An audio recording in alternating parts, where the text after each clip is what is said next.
நான் ready. Camera பார்த்து பேசுங்க சார். கேமராலாம் பார்த்து பேச முடியாது சார். நான் மேக்கப் பண்ணணும். என் கேள்வி கேளுங்க, நான் சொல்றேன். அம்மா நீங்க என்ன நாடகம் நடிக்க போறீங்க? இன்னைக்கா கருணாமோட்சம் என்ன நாடகத்துல நடிக்க போறேன். கருணை பத்தி விளக்கமா சொல்றேன், கொஞ்சம் கேளுங்க. சொல்லுங்க சொல்லுங்க. கருணாமோட்சம் என்னும் நாடகத்தினில் கணக்கெடுக்காத காட்சி, கணக்கெடுக்காத காட்சி. கர்ணவாரி வளரின் நாச்சி, கர்ணவாரி வளரின் நாச்சி. தர்ம பெற்றோரே இங்கு சாட்சி, தர்ம பெற்றோரே இங்கு சாட்சி. ஆதகப்பட்டது மாதா பிதா குரு தெய்வம். இவங்க 4 பேர் தான் ஒரு ஆளை காப்பாத்தணும். ஆமா ஆமா. ஆனா 4 பேர் கைவிடப்பட்ட ஒரு ஆள் தான் நம்ம கர்ணன். ஐயோ, அம்மா பெத்தோடனே ஆத்துல போட்டா. அடிப்பாவி. அப்பா சூரியன் கண்டுக்கவே இல்ல. அடி சொண்டாளா. உன்னார் பரசுராமரே. கண்ணா, உன் குலத்தை மாற்றி கூறியதால் நீ பயின்ற வெற்றியெல்லாம் உனக்கு தேவையின் போது மறந்தே போகும். இதுவே நான் உனக்கு தரும் சாபம். இப்படின்னு சாபம் விட்டுட்டாரு. உயிரை காக்கக்கூடிய தெய்வமும் கருணை சூழ்ச்சியால் வீழ்த்தியது. இப்படி சுற்றி இருப்பவர்கள் அனைவராலும் வஞ்சிக்கப்பட்ட போது துரியோதன நட்பு அவனுக்கு கிடைத்தது. இதனால் அவன் பக்கமே நின்றான். வரம்பா தம்பி, நீ யாருமே வந்துடுற. பாரத தேசத்தில் பல வள்ளல் பெருமக்கள் தோன்றினாலும் கர்ணனுக்கு நிகர யாரும் இல்லை. அதே வேளையில் கர்ணன் மீது ஒரு அவச்சொல் இருந்தது. துரியோதனின் பொருளை எடுத்து வாரி வழங்கிய கர்ணன் தான் சொத்தா கர்ணன் தாய் மேல் எடுத்து வாரி வழங்கிப்பாரு என்று கேள்வி எழுப்பியது. கர்ணன் போலவே தர்மம் செய்வதற்கு நிகர் யாரும் இல்லை. அவன் சூரியன் இல்லை.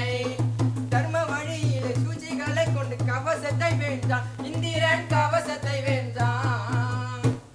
இந்த வேளையில் இந்திரன் வந்தான். இவன் வேற யாரும் இல்லை, துரியோதனின் பரம எதிரியான அர்ஜுனனின் தந்தை. அர்ஜுனனை காப்பாற்ற கர்ணனிடம் தானம் பெற வேண்டிய சூழல் ஏற்படுத்தி இந்திரனுக்கு. அப்பொழுதே இந்திரன் பிச்சைக்கார வேடத்தில் வந்தான். கர்ணா, கர்ணா, என்ன அந்த நேரே? நீ கொடுக்கும் கொடையெழுத்தும் உன்னோடதல்ல. எனக்கு உன்னிடம் இருந்து அழிவே இல்லாத ஒரு பொருள் வேண்டும். அதுவே உனக்கு சொந்தமாக இருக்க வேண்டும். என்ன வேண்டும்? நீ பிறக்கும் போது உன்னிடம் தோன்றிய கவசத்தையும் குண்டலத்தையும் தானமாக கொடுப்பாயா? நீ கேட்டதே தருகிறேன், வா.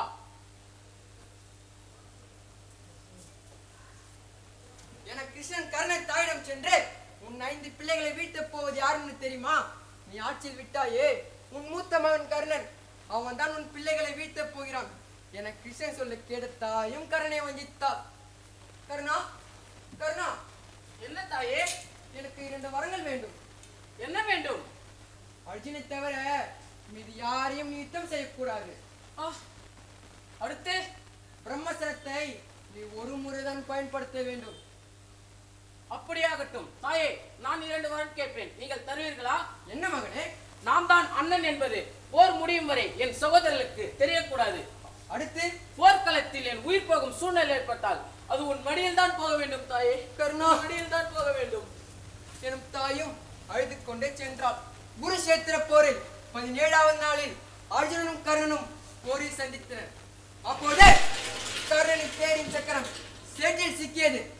அது எடுக்க முயன்ற போது, அர்ஜுனா, இதான் உன் சரியான நேரம், உன் நஸ்திரத்தை எடுத்து பயன்படுத்து என கிருஷ்ணன் சொல்ல அர்ஜுனனும் பயன்படுத்தினான். ஆனாலும் அவன் உயிர் அவனை விட்டு பிரியவில்லை. ஏனென்றால் அவன் செய்த தர்மங்கள் அவன் தலையை காக்கின்றது. அப்பொழுது கிருஷ்ணன் ஒரு முதியோர் வேடத்தில் வந்தார். கர்ணா, கர்ணா, நான் உன்னிடம் தானம் பெற வேண்டி வந்தேன். ஆனால் உன் நிலையே இப்படி உள்ளது. நான் வருகிறேன். முதியவரே, சொல்லு கர்ணா. என்ன வேண்டும்? உன் வாழ்நாளில் செய்த தர்மங்களின் புண்ணியத்தை எனக்கு தானமாக கொடுப்பாயா? என் ரத்தத்தை சாட்சியாக வைத்து இந்த புண்ணியத்தை எல்லாம் நீயே பெற்றுக்கொள். இந்த புண்ணியத்திலிருந்து வரும் புண்ணியத்தை எல்லாம் உமைக்கே கொடுத்து விடுகிறேன். இதை கேட்ட கிருஷ்ணன் ஒரு கணம் கண் கலங்கி நின்றான். தானத்திலும் தர்மத்திலும் வீரத்திலும் தலைச்சிறந்தவன் கர்ணனே ஆவான் என கிருஷ்ணன் கூற கர்ணன் அவன் ஊரை இழந்தான். இதுவே கர்ண மோட்சம்.